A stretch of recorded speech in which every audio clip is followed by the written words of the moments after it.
ద్వితీయోపదేశకాండము 34వ అధ్యాయము. మోషే మోయాబు మైదానము నుండి యెరికో ఎదుటనున్న పిస్గా కొండ వరకు పోయి నెబో శిఖరమునకెక్కెను.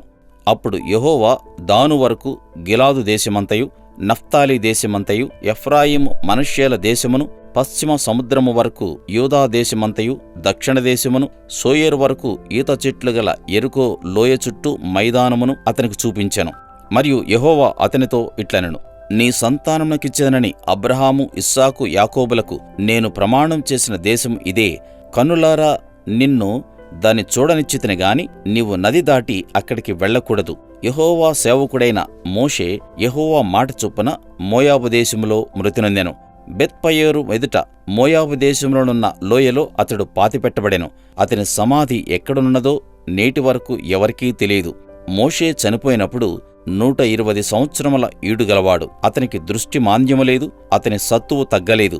ఇశ్రాయేలీయులు మోయాబు మైదానములలో మోషేను బట్టి 30 దినములు దుఃఖము సలుపగా, మోషేను గూర్చిన దుఃఖము సలిపిన దినములు సమాప్తమాయెను.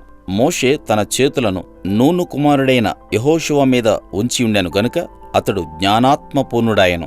కాబట్టి ఇశ్రాయేలీయులు అతని మాట విని యెహోవా మోషేకు ఆజ్ఞాపించినట్లు చేసిరి. ఐగుప్తు దేశములో ఫరోకును అతని సేవకులకందరికిని అతని దేశమంతటికిని ఏ సూచక క్రియలను మహత్కార్యములను చేయుటకు యెహోవా అతని పంపెనో వాటి విషయంలోనూ, ఆ బాహుబలమంతటి విషయంలోనూ, మోషే ఇశ్రాయేలు జనులందరి కనుల ఎదుట కలుగజేసిన మహాభయంకర కార్యముల విషయంలోనూ యెహోవాను ముఖాముఖిగా ఎరిగిన మోషే వంటి ఇంకొక ప్రవక్త ఇశ్రాయేలులలో ఇదివరకు పుట్టలేదు.